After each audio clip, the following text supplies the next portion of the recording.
ANM के बाद तो कोई स्कोप ही नहीं है। एएनएम करने के बाद हम लोग क्या क्या कर सकते हैं अपने लाइफ को सिक्योर करने के लिए। Hi guys, welcome back to my YouTube channel. I am back with another video. कैसे हैं आप सब लोग? आई होप आप सब अच्छे होंगे और हम भी बहुत अच्छे हैं। So a lot of you वे आर आस्किंग फॉर एएनएम के बाद क्या स्कोप है, एएनएम के बाद हम लोग क्या क्या कर सकते हैं। मतलब एएनएम या तो टाइम का बर्बादी है या फिर आगे जाके इसमें कुछ अच्छा स्कोप वगैरह भी है। तो इन सभी का जवाब देने के लिए आज I am here. So let's begin this video. So guys, जितने भी लोग मेरे से पूछ रहे थे कि हम अगर एएनएम कर लिए हैं तो एएनएम के बाद क्या क्या कर सकते हैं अपनी लाइफ में आगे बढ़ने के लिए, यानी कि उसका जॉब सेक्टर में कोई स्कोप है या नहीं, या फिर मतलब आगे लाइफ में कोई मतलब है कुछ हम बन सकते हैं कि नहीं बन सकते हैं। तो जैसा कि आप सब जानते हैं कि हम अभी प्रेजेंट में एएनएम कर रहे हैं, और जो लोग नहीं जानते हैं उनको बता दें कि आई एम मतलब नर्सिंग स्टूडेंट जो कि एएनएम कर रहे हैं, और अभी हम सेकेंड ईयर में गए हैं, यानी कि 3-4 दिन हुआ हमको सेकेंड ईयर में गए हुए। सो हम इस वीडियो में बेसिकली आपको बताएंगे कि मतलब आप एएनएम के बाद क्या कर सकते हैं। जिन लोगों को लगता है कि एएनएम के बाद कुछ नहीं हो सकता है हमारा, मतलब एएनएम बस एक बर्बाद वाला कोर्स है, ऐसे है वैसे है, तो let me clear you everything in this video. सबसे पहले अगर हम किसी चीज़ के बारे में जान रहे हैं ना, जैसे हम जान रहे हैं कि एएनएम में क्या स्कोप है, तो उससे पहले आपको जानना पड़ेगा कि एएनएम है क्या, क्योंकि किसी चीज़ को बेसिक से जानना ही ना मतलब सबसे अच्छा होता है, तभी आप आगे अच्छे से समझ पाएंगे। तो एएनएम का मतलब होता है ऑक्सिलरी नर्स मिडवाइफरी। ये एक 2 साल का कोर्स है और 2 साल का डिप्लोमा कोर्स है, जिसमें कि आपको 2 साल बाद सर्टिफिकेट दिया जाता है। या तो आप प्राइवेट से कर रहे हैं या फिर आप गवर्नमेंट से एग्ज़ाम निकाल के कर रहे हैं। तो I am a government nursing student. अब एएनएम में 2 साल का कोर्स होता है, जिसमें मेनली 4 सब्जेक्ट होता है: primary health care, child health care, health promotion, community health nursing. Sorry, हम केयर 2 में बोले तो नर्सिंग होगा उसकी जगह। उसके अलावा 4 सब्जेक्ट होता है और आपका हॉस्पिटल ड्यूटी लगाया जाएगा और फिर क्लास भी चलेगा। अब देखो, मतलब मोस्टली ना एएनएम का पढ़ाई अच्छा नहीं होता है। मतलब मैक्सिमम जगहों की अगर हम बात करें, हम हर जगह नहीं ले रहे, मैक्सिमम जगहों की अगर हम बात करें तो वहाँ पे एएनएम का पढ़ाई ना अच्छा नहीं होता है। इसलिए लोग एएनएम को ना गलत पॉइंट ऑफ व्यू से देखते हैं। उनको लगता है कि इसको कुछ आता नहीं है। अगर आप एएनएम कर रहे हैं, जो लोग अगर कर रहे हैं और देख रहे हैं मेरी वीडियो को, तो वो लोग मेरे से रिलेट कर पाएंगे कि लोग ना ऐसे बोलते हैं कि एएनएम ही तो कर रही है, क्या कर रही है, कौन सा बड़ा तीर मार दी, एएनएम ही तो है, ऐसे है वैसे है, इसका मतलब आगे कोई स्कोप नहीं है, एएनएम क्यों कर रही है। मतलब हम अपने से रिलेट करके बोल रहे हैं। मेरे खुद के साथ भी ऐसा हुआ है कि अभी भी लोग कहते हैं कि एएनएम करके क्या फ़ायदा है, ऐसे है वैसे है। बट आई थिंक कि अगर आप किसी कोर्स के पीछे 2 साल अपना व्यतीत कर रहे हैं तो वो कोर्स बर्बाद तो नहीं हो सकता है ना, वो कोर्स मतलब वेस्ट ऑफ टाइम तो नहीं हो सकता है। उसके पीछे कुछ ना कुछ तो स्कोप होगा ना, तभी तो ये कोर्स बनाया गया, वो भी 2 साल के लिए।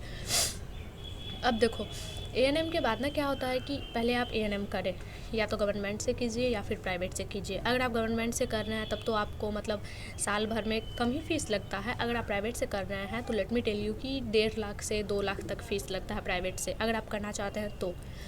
उसके अलावा एएनएम का सिलेबस ना कुछ टफ़ नहीं होता है मेरे हिसाब से। अगर हम बोले तो कुछ टफ़ नहीं है।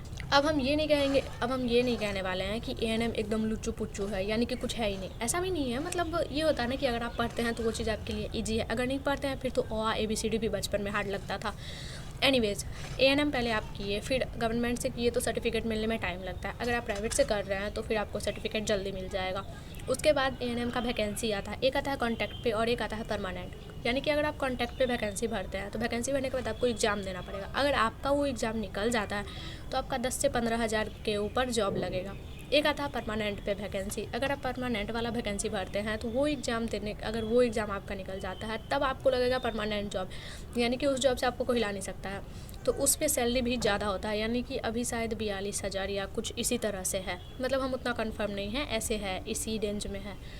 फिर अगर देखिए कॉन्टैक्ट पे लग रहा है तो 10 से 15 हज़ार जॉब मिल रहा है, बट वो ख़राब नहीं है, क्योंकि कॉन्टैक्ट पे जैसे ही आप 3 साल 4 साल काम करेंगे तो आपका परमानेंट जॉब हो जाएगा, यानी कि उसमें भी लाइफ सिक्योर है। और परमानेंट अगर आप चाहते हैं तो आप एएनएम के कॉन्टैक्ट वाला वैकेंसी को इग्नोर करके और परमानेंट जॉब डायरेक्ट कर सकते हैं। अब बात करें कि एएनएम के बाद कोई अदर कोर्सेज कर सकते हैं या नहीं, तो हाँ, आप बिल्कुल कर सकते हैं। एएनएम कर लिए, उसके बाद आपको सर्टिफिकेट बस मिल जाना चाहिए। ऐसे तो कॉलेज वगैरह मांगता है टीसी, कहीं का भी आप टीसी सबमिट कीजिएगा तभी आपका वहाँ पे एडमिशन हो सकता है। ये सब तो बेसिक चीज़ है, आपको खुद ही जानकारी होगा। तो टीसी मांगता है, और जैसे ही आप टीसी देते हैं तो कोई अदर कोर्सेज में आप एडमिशन लेना चाहते हैं तो ले सकते हैं। उसके अलावा जैसे ही एएनएम आपका कंप्लीट होता है, 2 साल कंप्लीट होता है, उसके बाद आपको मन है, अगर तुरंत तो जॉब हो नहीं जाएगा किसी को भी, इतना हलवा तो है नहीं।